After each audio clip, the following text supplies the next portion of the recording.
Boa noite, meus irmãos.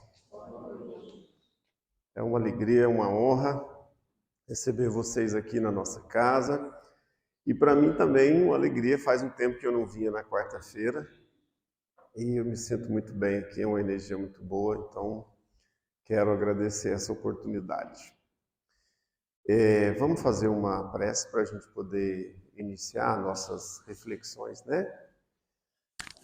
Acho que eu vou deixar a luz assim mesmo, acho que o importante é a gente aí fechar os olhos, fazer uma respiração bem profunda, tranquila, suave.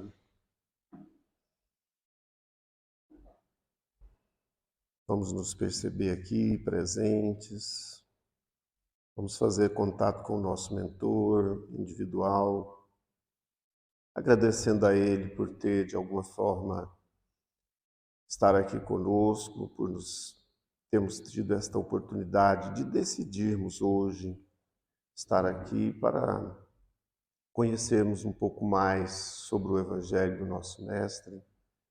Vamos nos ligando a Ramatiz, vamos nos ligando a todos esses mentores, trabalhadores desta casa, que já estão aí a postos, e na presença desses irmãos todos nós vamos elevando o nosso pensamento ao nosso Mestre Jesus, pedindo a Ele que esteja conosco, que amplie aqui a nossa possibilidade de percepção, de compreensão sobre nós mesmos, sobre Deus, sobre a vida espiritual e também ampliando as nossas possibilidades dentro do nosso campo do coração, do sentir, da compreensão da vida e do Evangelho através dos nossos bons sentimentos. E já sentindo então esse amparo, essa proteção, nós vamos dar por iniciado os nossos estudos da noite de hoje. Que assim seja. Então,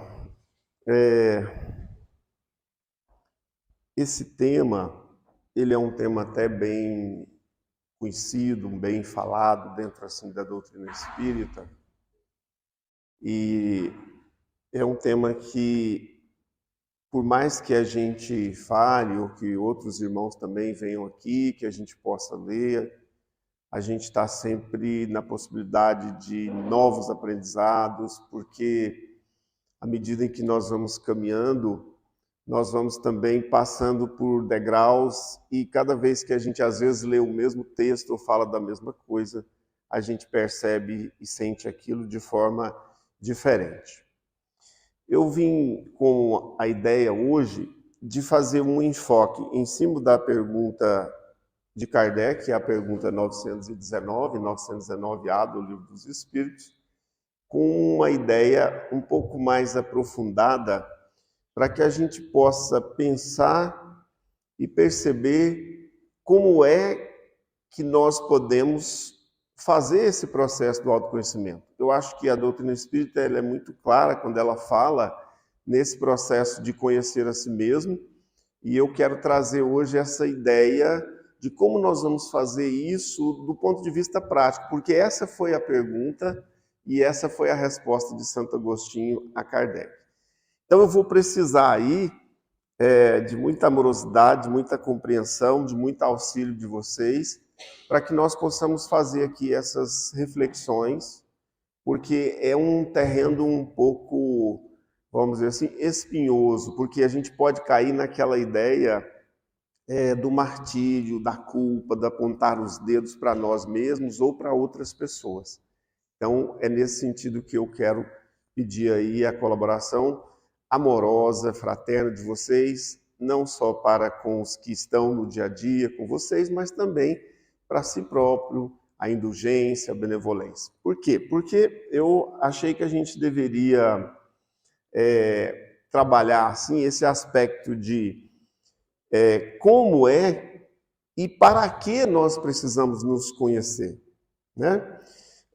A espiritualidade nos coloca claramente o quanto o orgulho, o quanto os nossos vícios, a gente pode considerar o orgulho como vício. Do ponto de vista emocional, nós podemos considerar o orgulho como uma defesa emocional, mas a gente não, talvez não tenha ainda, e esse é o trabalho desta encarnação e das próximas todas, a gente não tem a ideia do poder que o autoconhecimento tem quando nós olhamos para algo que a gente considera como um defeito, como, por exemplo, o nosso orgulho, como a vaidade, como o egoísmo, e a gente não percebe no nosso dia a dia, na relação, nas circunstâncias com as pessoas, como isso afeta a nossa vida, como isso cria dificuldade, como isso cria conflito com o outro, como isso cria afastamento, cria separatividade.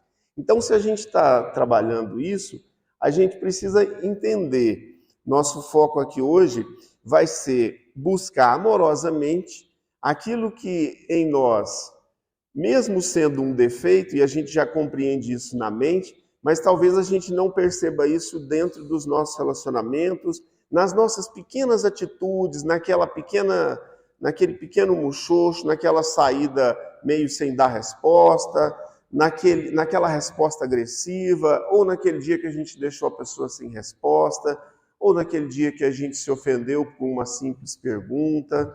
Então, o nosso trabalho aqui hoje, por isso eu estou pedindo esse cuidado, vai ser de olhar para esse nosso lado. Como a doutrina espírita nos traz que o orgulho é a nossa maior dificuldade, é a nossa maior chaga, e a gente vai perceber que muitos dos nossos defeitos ou das nossas dificuldades, dos nossos conflitos, são derivados do orgulho. Então é isso que eu quero abordar hoje com vocês aqui, que a gente pode dizer que o orgulho seria a nossa fonte maior desses nossos vícios, como eu coloquei ali, e que a nossa tarefa é ir desenvolvendo em nós, lenta e gradualmente, de acordo com as nossas experiências, com os acontecimentos da vida, desenvolvendo em nós as virtudes. Quando a gente fala isso, a gente precisa também entender um outro aspecto. Nenhum de nós atua 100% nos nossos defeitos. Nos nossos relacionamentos, na nossa vida, há momentos em que a gente é capaz de atos muito positivos, de muita bondade, de benevolência, de tolerância, de paciência, e há outros momentos onde a nossa atitude é uma atitude ligada a esse sentimento que é o orgulho. Então, para a gente poder entender que nós oscilamos, dependendo da área da nossa vida, dependendo das circunstâncias, dependendo de quem é o interlocutor, em alguns momentos nós atuamos nesses sentimentos inferiores e, portanto, nesse processo do orgulho, do egoísmo, do medo, da impaciência e de outros vícios que são pequenos atos que a gente nem percebe que a gente vai praticando, né? São coisas inadequadas que a gente vai praticando e que quando a gente vê aquilo já ficou de alguma forma automatizado em nós e a gente nem percebe quando a gente está respondendo aos outros, respondendo à vida, respondendo ao mundo através dessas dificuldades, desses vícios. Então é nesse sentido que eu trouxe aqui essa ideia.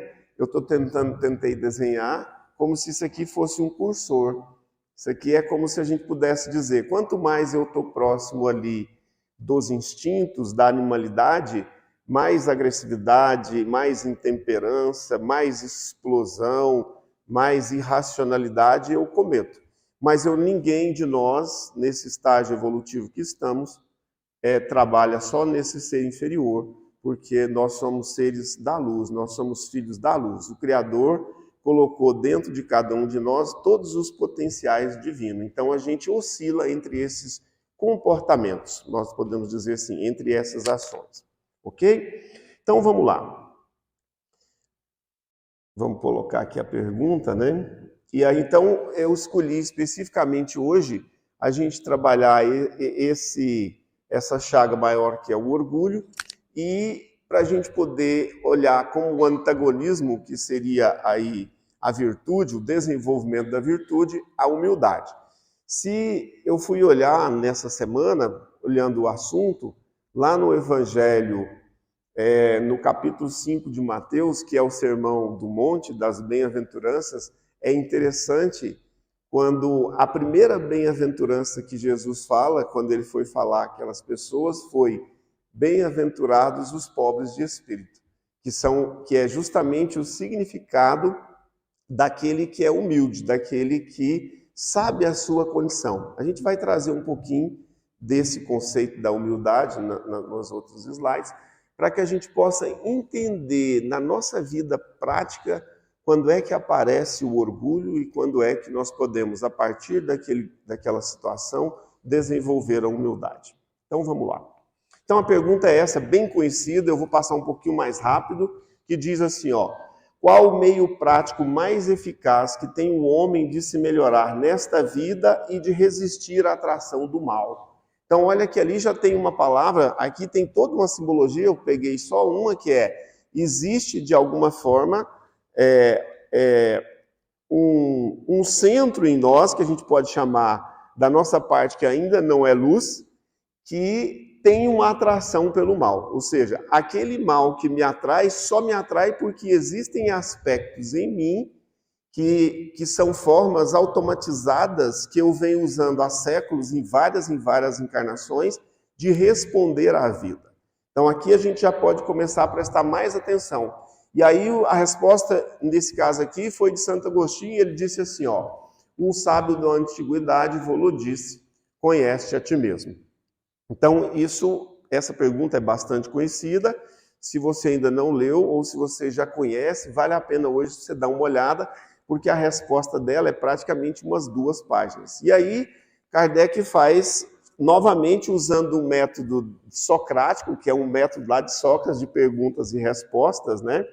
Que é, inclusive, um método que nos oportuniza perguntar para nós como é que nós funcionamos, como é que nós agimos, qual foi a minha motivação para eu fazer algo? Qual é a minha motivação porque eu falei e respondi desse jeito?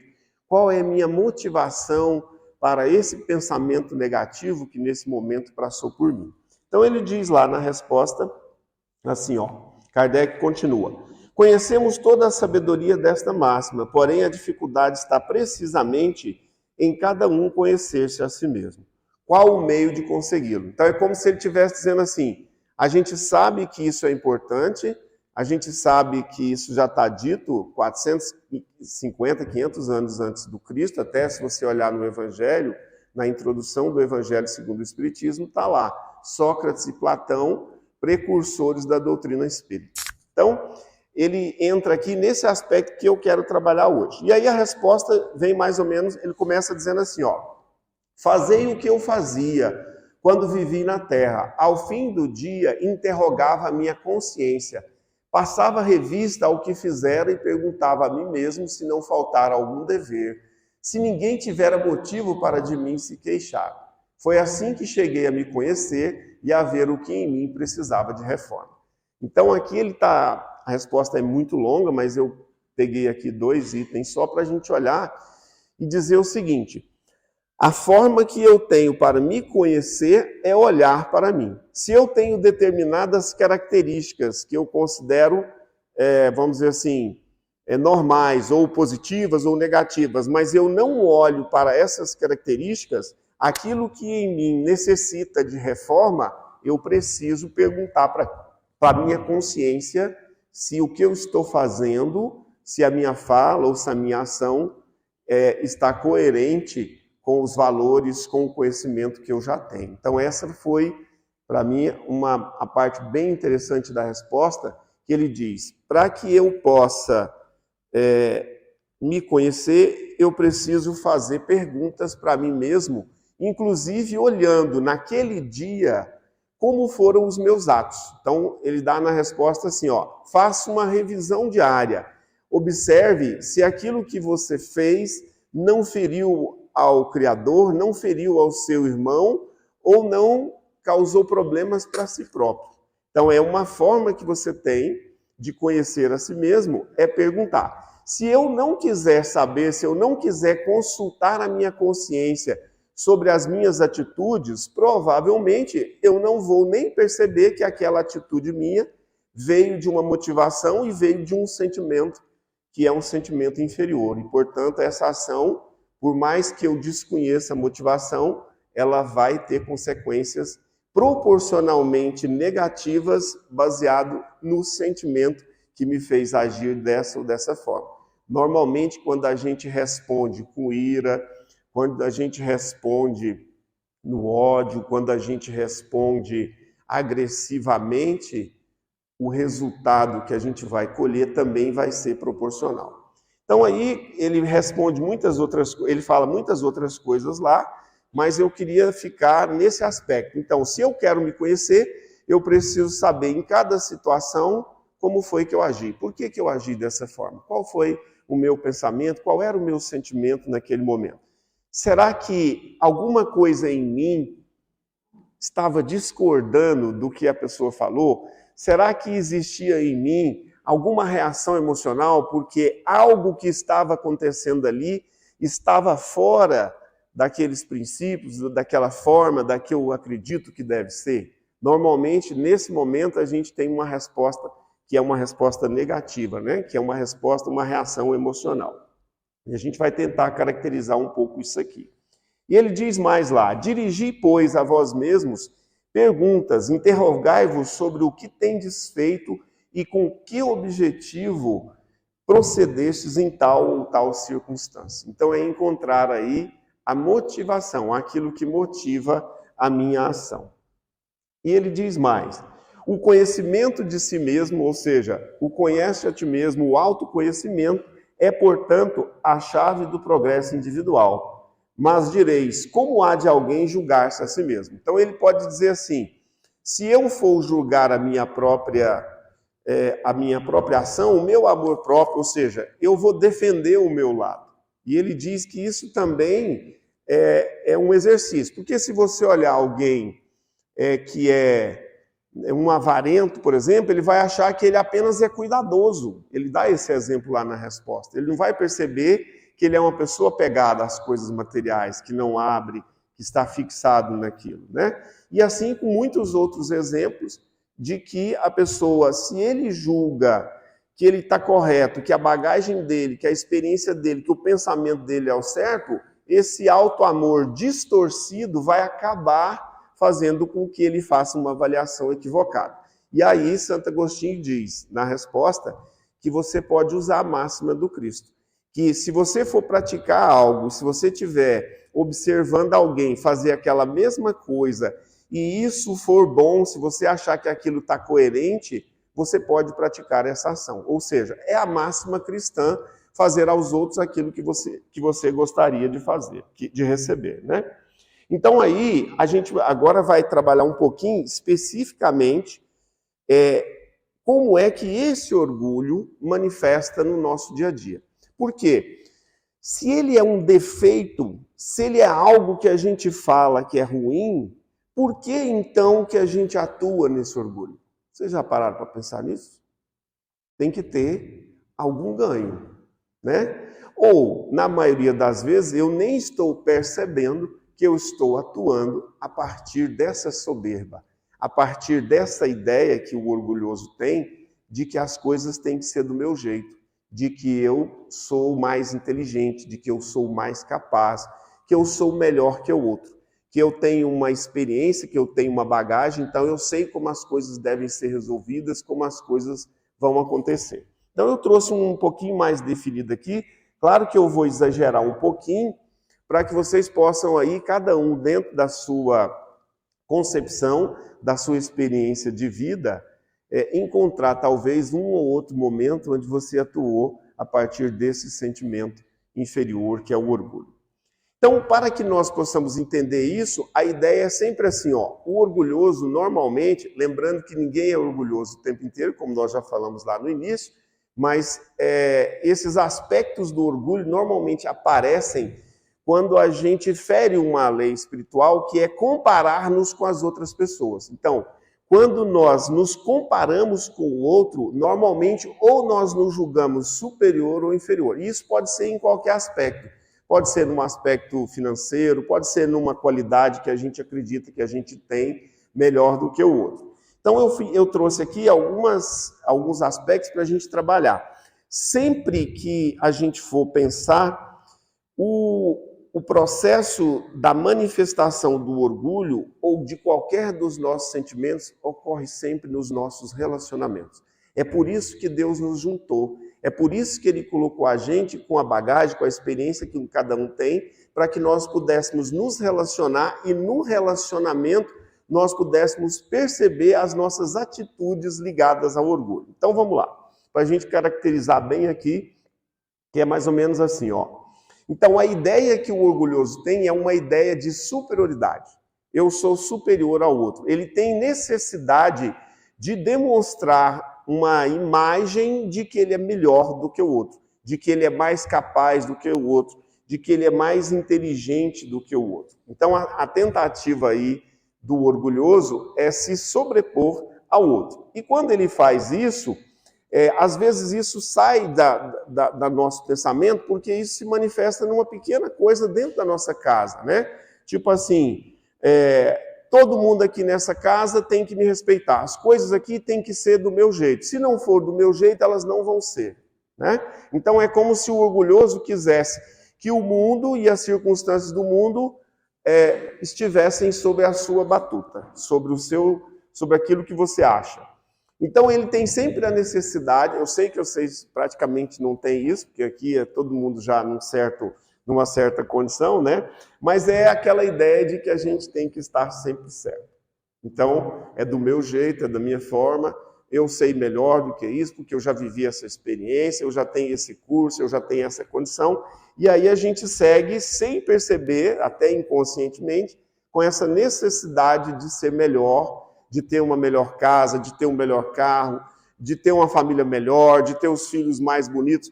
Coisas assim que a gente, se a gente for olhar no campo do raciocínio, talvez a gente não perceba. Mas em muitos momentos as nossas falas, as nossas atitudes demonstram isso do ponto de vista do sentimento, né? Se o vizinho compra um carro bom e passa perto de mim, um sentimento que vem do meu orgulho é o sentimento da inveja. E às vezes eu vou fazer uma dívida ali de 60 meses para poder ter um carro, para mostrar para esse meu vizinho que o meu carro é mais novo, é mais tecnológico, é melhor que ele. Nenhum problema em você prosperar, em você querer uma melhor casa, você querer um melhor carro. O problema é quando você faz isso com uma motivação de se mostrar melhor, por exemplo, do que o seu irmão, ou do que o seu pai foi na vida, ou do que o seu vizinho, ou de alguém contra o qual ele nem imagina que você tem esse tipo de sentimento, que é a inveja, porque a inveja, de alguma forma, ela deriva também do orgulho. Então, normalmente, o orgulhoso é aquele indivíduo que tem ou deseja que as pessoas reconheçam nele uma superioridade intelectual. As minhas ideias, se eu estou numa reunião, vamos falar assim dos exemplos, se eu estou aqui no centro numa reunião, ou na minha empresa, as ideias que eu coloco nessa reunião, elas têm que prevalecer sobre as outras pessoas. E às vezes alguém nessa reunião dá uma outra ideia, e essa ideia é melhor aceita, e naquele momento ali, eu já sinto um desconforto, eu já sinto que eu fui atingido. Aí eu já começo a acreditar que existe um complô lá na empresa para poder me boicotar, que as pessoas não respeitam a minha posição. Eu fiz um projeto perfeito, maravilhoso, mas chegou lá na reunião, como eles estão me boicotando, o aprovado foi outro. Então eu estou tentando trazer assim, essas coisas meio exageradas para que a gente possa fazer essas reflexões aqui.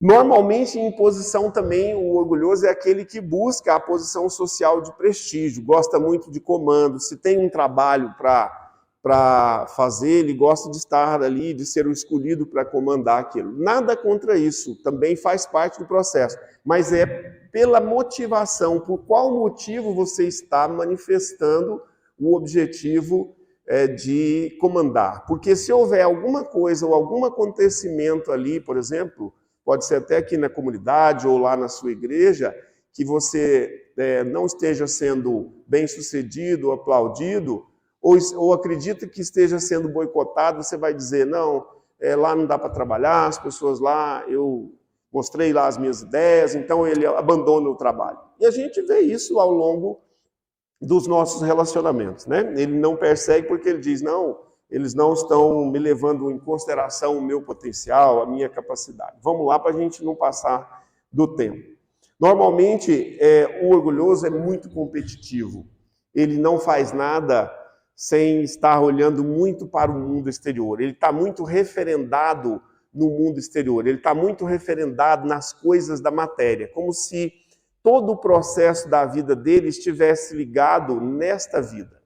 No fundo, do ponto de vista emocional, o orgulhoso é alguém que, na verdade, duvida da sua própria capacidade. Por isso que a ideia que ele tem, ou a atitude que ele tem é sempre uma atitude de mostrar uma qualidade, porque tem uma parte dele lá no fundo que sabe que ele também tem, como todos os seres humanos, a limitação. Mas para um indivíduo que quer estar sempre no topo, essa necessidade de mostrar a sua qualidade sobrepõe. E isso normalmente causa um custo emocional muito grande. Normalmente alguém que está nessa atitude, nesse processo do orgulho, ele dificilmente vai relaxar, ele dificilmente vai olhar para a vida e usufruir as pequenas coisas, os amigos, os contatos, uma viagem, porque ele está sempre ali armado, ele está sempre... Por isso que a gente chama de uma defesa, ele está sempre... a qualquer momento ele imagina que ele pode ser descoberto e aí ele vai ser colocado num patamar inferior. Dá para entender um pouco isso, gente, do ponto de vista emocional? Né? Eu estou falando de coisas que talvez sejam muito sutis, né? Mas se a gente consultar, a gente vai perceber a gente em alguns momentos nessas situações.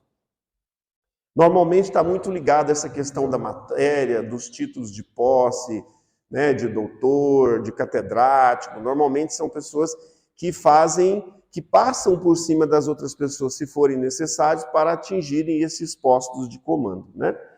Então, inclusive de posses mesmo, de títulos humanos, de escrituras, de títulos financeiros. São pessoas muito ligadas aí nesse campo mesmo da matéria. Normalmente, o orgulhoso tem uma tendência muito grande no aspecto da vaidade, como eu falei lá no início, né? O vaidoso é aquele orgulhoso que necessita que você reconheça a superioridade dele, portanto, você deve aplaudir. Então, o vaidoso, no sentido do orgulho, é aquele que diz, eu sou melhor que você. Ele não diz, ele não fala, mas o sentimento é isso. Eu sou mais qualificado que você e você tem que reconhecer a minha superioridade. Entende que é um grau quase superlativo do ponto de vista do orgulho, que a gente às vezes faz isso ou atua nesse sentimento sem perceber. Tudo bem, gente? Ou está muito fora aí? Ou não? Normalmente o orgulhoso tem um culto à sua própria personalidade. Normalmente ele quer, nessas situações, que todo mundo renda essa homenagem a ele, a essa qualidade que ele acredita ser maior que os outros, mas que lá no fundo tem a ver com o sentimento de inferioridade que ele tem, que normalmente isso começa em umas outras encarnações, às vezes ele está vindo em algumas encarnações com esse pensamento, e normalmente isso é deflagrado também na relação com os pais, nessa experiência desta encarnação aqui agora. Às vezes esse relacionamento com o pai é uma tentativa, uma necessidade que ele tem de conseguir o amor desses pais, o amor dessa mãe, através da qualificação. Então, se eu for o mais inteligente, se eu for o mais bonzinho na casa, se eu for o que tem melhores condições, que não crio problema para os meus pais, eu serei amado. Então, esse é um equívoco que a imaturidade da criança, que ainda às vezes permanece no adulto, que começa deflagrado, que é deflagrado lá, e que a gente vem para a vida adulta, com 40, 50, 60 anos, tentando ainda, sem perceber inconscientemente, conquistar esse amor, como se fosse uma forma de comprar esse amor. E se esse amor não vem, eu aceito os substitutos desse amor. Eu aceito a consideração, o respeito, eu aceito alguém olhar e dizer, não, como ele é bom, como ele é isso, como ele é aquilo, né? Vamos lá, porque tem tempo aí para nós. Então, normalmente, não preciso falar mais, a arrogância, a prepotência, né? O apontar de dedos está ligado aí a esse sentimento do orgulho. Então, às vezes, a gente pode não pensar, mas Às vezes, dentro da nossa casa, sem a gente perceber, a gente não considera a posição das outras pessoas, né? Às vezes um filho que pensa diferente, ou uma filha, ou a própria esposa que tem uma outra bagagem, que veio de uma outra família, e a gente quer impor o nosso conhecimento, a gente quer impor a nossa bagagem, a gente quer impor as nossas experiências a essas pessoas. Então, a partir daí, a gente começa a ter, dentro desse processo, os sentimentos e as ações que respaldam o orgulho. Então, normalmente, o orgulhoso, ele é uma pessoa que é muito melindroso. Qualquer coisa que não acontece do jeito que ele queria, normalmente ele fica ofendido. Então, ele é uma pessoa, às vezes, difícil de você lidar com ele. Por quê? Porque a menor coisa que você faz, ele fica ofendido. Às vezes, ele cria um conflito. Às vezes, ele fala que vai embora. Então, é um indivíduo, normalmente, que tem o melindre. Então, eu estou trazendo aqui algumas características que a espiritualidade, a doutrina espírita nos traz como sendo características de alguém que está trabalhando dentro desse princípio do egoísmo. Normalmente, esse orgulhoso, ele é muito obstinado nas coisas dele. Ele quer que as coisas sejam da forma dele e se você não quiser me ajudar, eu faço sozinho. É como se fosse aquele trator de esteira que sai passando por cima de tudo, de todo mundo, que não respeita o livre-arbítrio, que não respeita o outro e que quer que as coisas aconteçam dessa forma. Normalmente também é um indivíduo que é muito rígido nos seus padrões, que acredita que a vida é desta forma, tem que ser dessa forma, os conceitos, os preconceitos, as ideias, e, portanto, quem pensa diferente de mim está errado, está equivocado, né?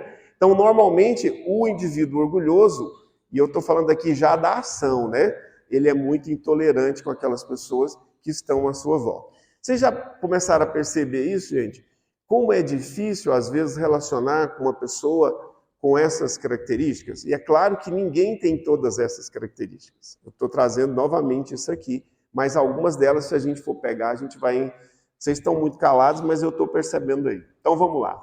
Normalmente, esse indivíduo muito ligado na sua imagem, ele é muito colérico e, às vezes, ele tem verdadeiros acessos de fúria que o interlocutor, às vezes, nem sabe por que aquilo aconteceu. De repente, uma fala, uma pergunta e aquilo explode e aquilo já cria uma série de dificuldades, né? A partir desse comportamento, que aí já é uma ação, né? Aí já tem um ego atuando.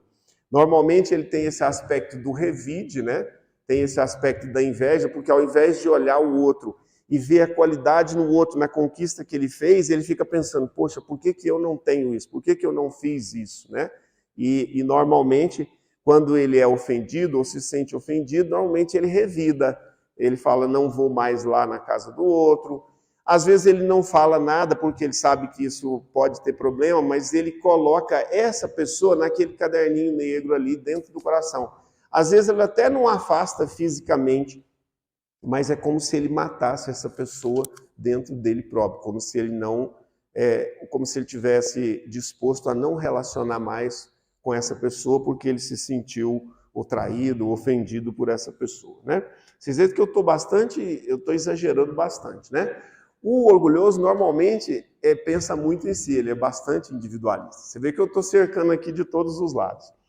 E normalmente ele não tem muita responsabilidade sobre o ato. Se aquilo que ele deseja, seja aquilo uma necessidade ou um devaneio, se ele precisar passar por cima das outras pessoas, ele não vai medir muitas consequências. Ele faz e mesmo que isso prejudique o outro, de alguma forma, para ele isso não tem nenhum problema.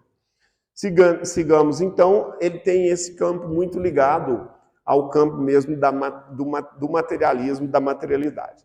Então aqui eu trouxe uma ideia do orgulho como uma base, como um sentimento, como uma defesa, e do egoísmo já como uma ação, né? O mundo tem que vir até mim, o egoísmo, o egocentrismo, a egolatria. Todos os aspectos das outras pessoas que convivem comigo têm que respeitar esse meu posicionamento. Então, a partir daí, a gente começa a entender as nossas motivações nesse dia a dia, de como o orgulho funciona nas nossas atividades diárias, nas pessoas que estão junto conosco, que muitas vezes nós ferimos, nos afastamos dela, criamos conflito, às vezes nunca mais falamos por esse sentimento que a gente nem identificou dentro da gente. E aí a gente relaciona junto com isso esse tripézinho, que seria, além do orgulho, o egoísmo e o medo, que se soma a esses dois sentimentos, que fazem esse tripé de todos os meus conflitos, de todas as minhas dores, de todas as ofensas, de todas as dificuldades que eu faço ao mundo e que, portanto, eu também recebo do mundo. Vamos lá para a gente não atrapalhar o curso do Dr. Desir, que ele já chegou ali, né, mestre? O horário. Então, vamos caracterizar um pouco aqui agora como é que isso acontece, como é que isso nasce dentro de nós. Então, olha só, nós temos hoje um ser espiritual que somos, vivendo uma experiência na matéria, e nós temos inúmeras experiências, nós temos muita bagagem, nós temos muitas vivências, onde de cada vivência a gente tirou uma conclusão sobre a vida, a gente construiu as nossas crenças, a gente tem os nossos valores a partir dessas experiências. E isso é real, e é assim que a gente vai caminhar. É assim que a gente vai crescer, é assim que a gente vai evoluir. Normalmente, a gente chama isso de bagagem. Então, todas as experiências que nós vivenciamos, elas nos trazem conclusões. E a partir dessa vida, a partir daquele acontecimento e do acontecimento desta vida, eu vou construindo a minha ideia do que seja certo e errado, do que é justo, do que é injusto, daquilo que deve ser, daquilo que não deve ser, daquilo que pode, daquilo que não pode, de como a sociedade deve ser. Então, a partir da experiência vivenciada, vamos trazer assim para um campo mais prático. Se numa outra encarnação eu vivi uma experiência onde era uma região muito bélica, com muitas guerras, eu posso ter crescido nesse ambiente e posso ter sido, em função disso, morri assassinado, posso vir para a experiência atual, morando num país que não é tão conflagrado, e eu posso ter aquela ideia de que o mundo é hostil. Se eu acredito pelaquela experiência que o mundo é hostil, eu vou hoje basear numa crença, numa regra, num pilar da minha vida, que o mundo é hostil. Se o mundo é hostil, eu tenho que me defender. E aí eu posso, inclusive, portar uma arma, porque se alguém falar alguma coisa ou vier tomar o meu celular, eu tenho direito de dar um tiro nele. Então, eu estou trazendo um aspecto geral, mas você pode pegar qualquer sentimento ou qualquer característica que seja sua, que você não tirou ela do nada. Você trouxe ela de uma experiência, e essa experiência te trouxe uma ideia, te trouxe uma crença. Quando nós temos essas coisas, quando nós construímos essa bagagem, ela é completamente pessoal. Ninguém tem a mesma bagagem que eu, nem que você. Cada um vivenciou e tirou os seus aprendizados daquela experiência. E quando você faz isso, você cria também expectativas sobre o outro e você cria expectativas sobre como deve ser também a sua vida. E normalmente, ou em muitas circunstâncias, a vida não é como a gente acredita que ela deveria ser.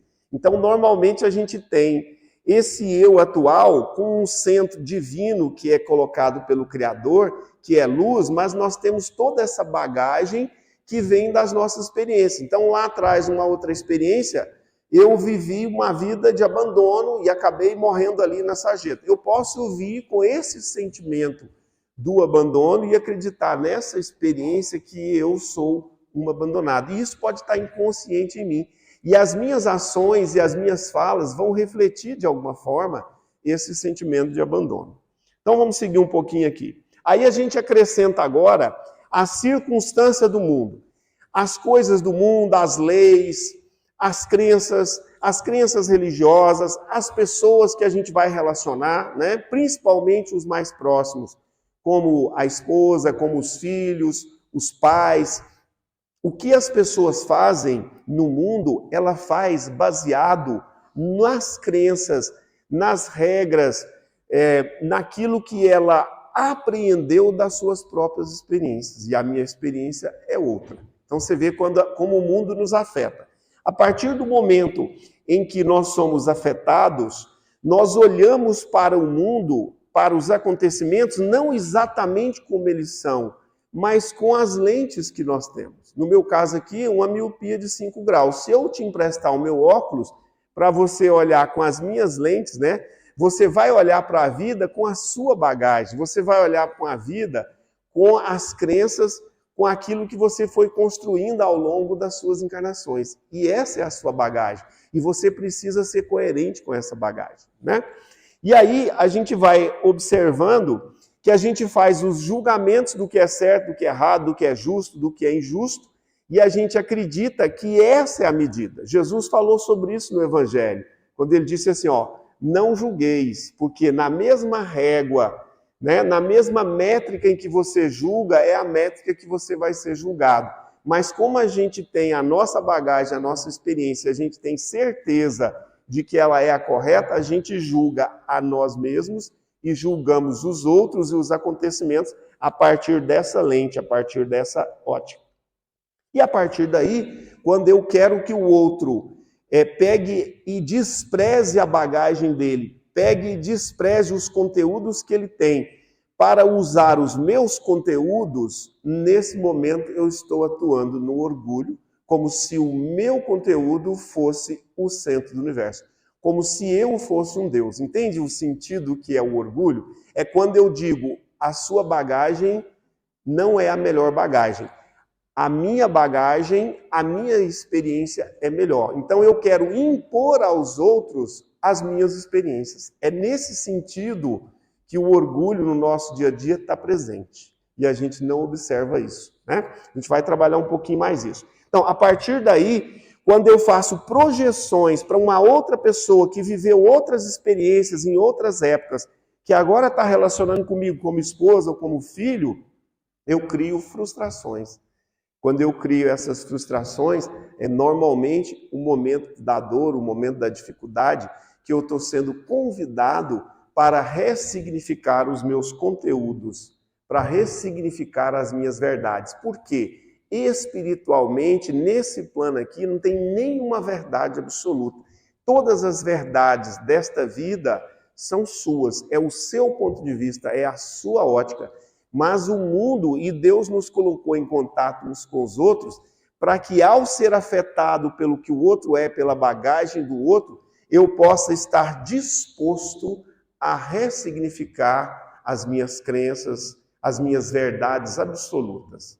É aí que a gente pode decidir continuar acreditando que o mundo tem que vir na minha direção, que o mundo tem que me servir, através do livre-arbítrio. Então aí eu posso olhar aquelas questões, aquelas situações e posso decidir atuar a partir do meu livre pensar, a partir do meu livre-arbítrio.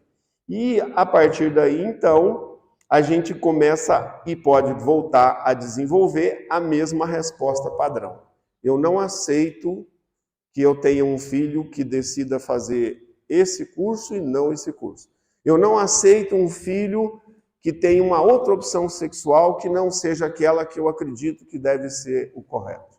Então é nesse momento onde essas bagagens se encontram e se confrontam que a gente pode decidir manter o mesmo padrão e acreditar que a minha bagagem é a certa e, portanto, continuar não aceitando, atuando na rigidez dos meus preconceitos, atuando na intolerância, na revolta ou na agressividade. Então, normalmente, quando isso acontece, eu reafirmo a minha posição e aí, portanto, eu tenho mais orgulho, aí eu tenho mais afastamento, eu tenho mais conflito, eu tenho as pessoas mais distantes de nós.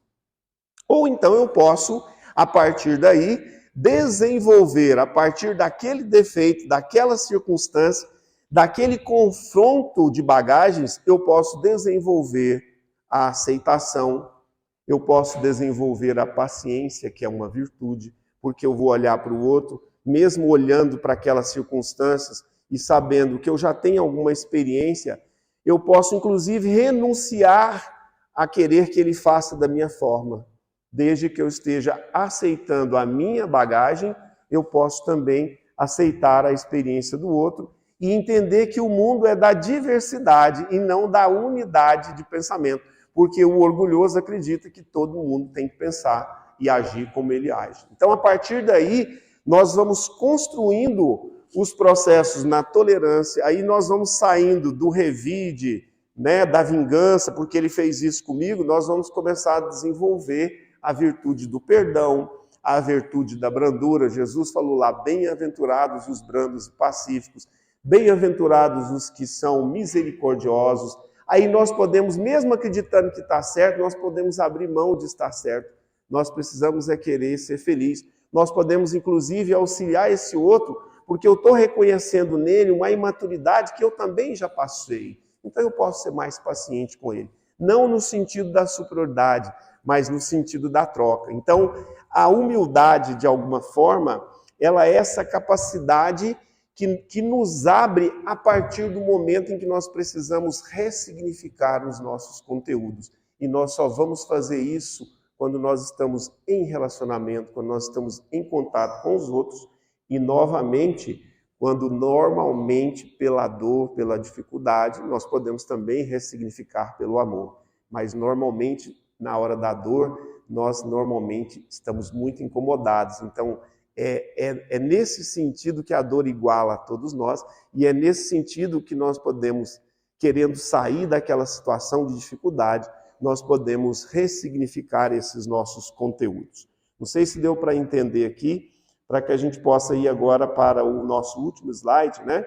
Então, a gente vai, à medida em que nós vamos caminhando na nossa evolução, à medida que nós vamos aprendendo, à medida que o choque entre as bagagens vão acontecendo, se eu estiver disposto a desenvolver a humildade, por isso que está lá a primeira das bem-aventuranças, que é o Mateus 5, é o versículo 3, Jesus lá, bem-aventurados os pobres de espírito, porque todas as outras virtudes, elas necessitam da paciência. Como é que eu vou ser misericordioso com alguém se eu não for humilde? Como é que eu vou ter paciência se eu primeiro não for humilde e não saber que eu tenho uma bagagem para aprender com o outro? Não posso ser humilde se eu acreditar que eu já sei tudo, que todos os meus conteúdos são melhores do que o outro. Então, quando eu estou nessa relação de superioridade, eu não tenho mais o que aprender. Quando eu reconheço que o outro tem uma outra bagagem e eu posso aprender com ele, eu estou desenvolvendo a virtude da humildade. Por isso que ela é a base para todas essas outras virtudes, inclusive a da caridade, que seria exatamente a ação já abrindo mão do orgulho, abrindo mão do egoísmo. Eu atuo através da benevolência para com todos, da indulgência com as imperfeições alheias e, portanto, eu posso perdoar o outro porque eu também sei que eu também erro e tenho essa possibilidade.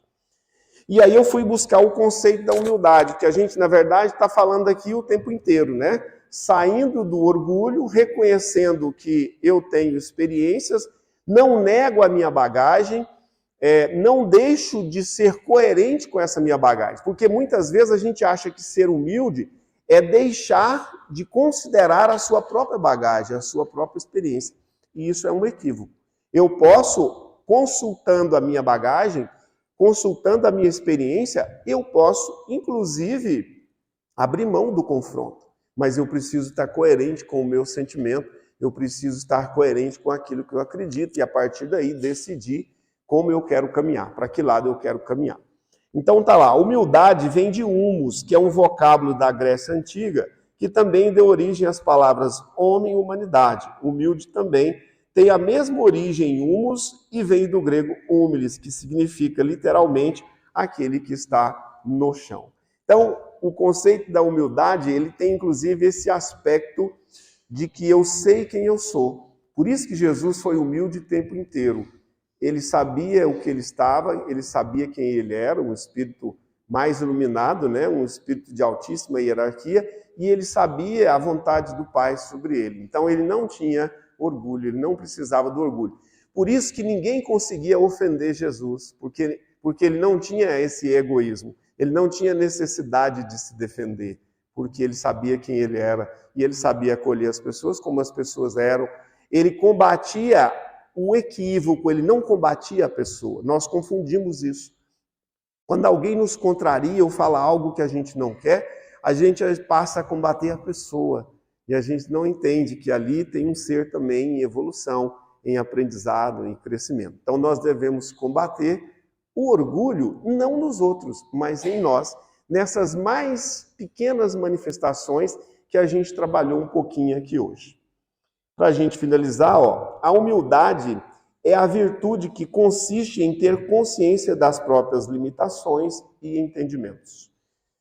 E aí à medida que eu fui construindo os slides, eu achei isso aqui que pode ser uma boa para a gente pensar.